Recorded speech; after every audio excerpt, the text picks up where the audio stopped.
पंतप्रधान नरेंद्र मोदींच्या मुंबई आणि पालघर दौऱ्याला काँग्रेसनं विरोध केलेला आहे।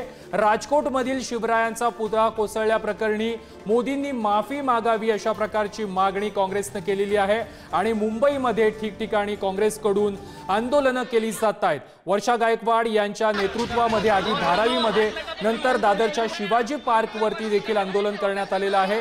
तर भाई जगताप यांना पोलिसांनी ताब्यात घेतलेलं आहे। असलम शेख तसेच नसीम खान यांना देखील आंदोलनाआधीच पोलिसांनी ताब्यात घेतलेलं आहे। मात्र पंतप्रधान मोदींच्या मुंबई आणि पालघर दौऱ्याआधी आता काँग्रेस चांगलीच आक्रमक झालेली आहे।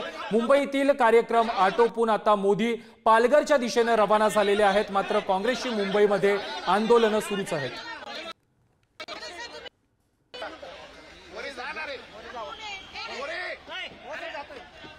या ठिकाणी पाहिलं की संपूर्णपणे आंदोलन करत असताना हे जे आंदोलन आता दादर शिवाजी पार्क या ठिकाणी सुरू आहे। आपल्यासोबत वर्षा गायकवाड होत आहेत। वर्षाताई, आपण बीकेसीला जाणार होतात परंतु आपल्याला अडवण्यात आलेलं आहे। मोदी 7 वाजल्यापासून आम्हाला अडवलंय।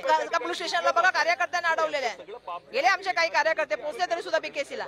पण आमचा कशासाठी हे आवाज होता, कशासाठी आमचा रोष होता, हा जनतेचा रोष आम्ही दाखवत होतो। 8 महिन्यामध्ये देशाचे पंतप्रधान एका मोठ्या जे आहे ते पुतळ्याचं अनावरण करतात आणि दुर्दैवाने असं आहे की तो पडतो आणि त्याची जबाबदारी कोणी घेत नाही। नैतिक जबाबदारी तुम्ही नेव्हीला असं करणार, ही काय दुर्दैवाची गोष्ट आहे। आणि जेव्हा आम्ही बोलतो असं आहे की आम्ही काय पळून गेलेलो नाही, पळून गेलेला पकडलं पाहिजे ना। पण आम्हाला ज्या तऱ्हेने दबाव यंत्र वापरलं गेलं, तुम्ही बघू शकता माझ्या पायात चप्पल पण नाही। आम्हाला तसं घरातून या तिथे आम्हाला बिल्डिंगच्या मध्ये येऊ देत नव्हते, आमच्या घरामध्ये लोकांना येऊ देत नाही, म्हणजे बिल्डिंग मध्ये लोकांना येऊ देत नव्हते। ही काय म्हणजे एवढं काय आम्ही कुठे काय जाऊन काय चोरी करणार होतो का, कुठे काय करणार होतो? ही परिस्थिती बरोबर नाहीये। हा महाराष्ट्राचा आवाज आहे। मुख्यमंत्र्यांना उपमुख्यमंत्र्यांना नैतिक जबाबदारी घ्यावी लागेल, त्यांच्यावरती एफआयआर घ्यावा लागेल आणि त्यांना उत्तर द्यावं लागेल। नेव्ही आणि कोणाचा मित्र आहे?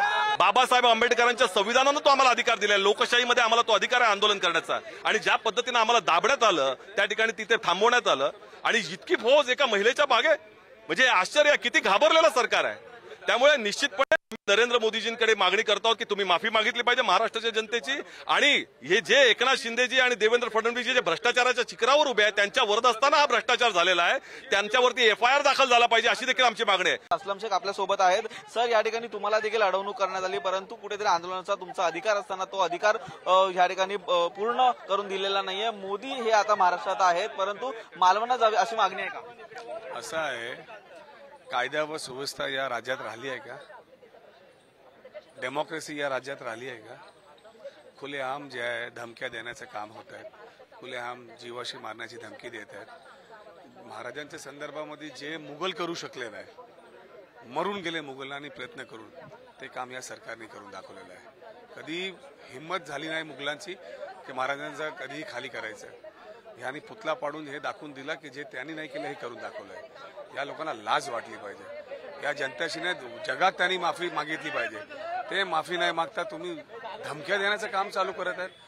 खरं म्हणजे जबाबदारी घेतली पाहिजे होती स्वतःची आणि पहिल्या दिवशीच माफी मागितली पाहिजे होती। आणि भ्रष्टाचारानं ज्यांनी केला त्याला तुम्ही अटक करत नाही, त्याच्यावरती कारवाई करत नाही। आज आमचे सगळे नेत्यांच्या घरी तुम्ही पोलीस पाठवला, आम्हाला पोलीस स्टेशनमध्ये बसवण्याचं काम करत आहे, आम्हाला अटक करण्याचे काम करत आहे।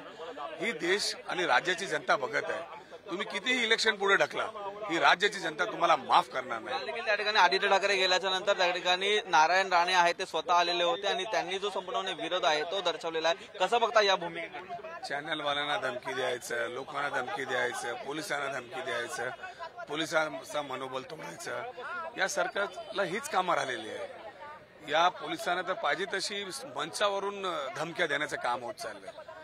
पोलिसांना तर सांगण्यात येते की बाबा तुम्ही ज्याला जे करायचं करा, पोलीस जर मध्ये आला तर आम्ही बघून घेणार। व्हिडिओ जर्नलिस्ट प्रवीण चव्हाणसह निखिल चव्हाण, पुढारी न्यूज, मुंबई। संविधानिक मार्गाने, लोकशाही मार्गाने आंदोलन करत असताना जर या सर्व लोकांना अरेस्ट करायचं काम, डिटेन करून ठेवायचं काम, घरापुढे पहारा बसवण्याचं काम, बाहेर पडू न देण्याचं निर्णय जरी सरकार घेत असेल आणि यामध्ये स्पष्टता दिसते की हे सरकार गोंधळलेलं आहे, घाबरलेलं सरकार आहे। अरे, नरेंद्र मोदींचा दौरा आहे म्हणून तुम्ही शांततेच्या मार्गाने निदर्शने करणे गुन्हा आहे का? आणि छत्रपती शिवाजी महाराजांचा पुतळा कोसळला, त्या शिल्पकारांना तुम्हाला अटक करता येत नाही।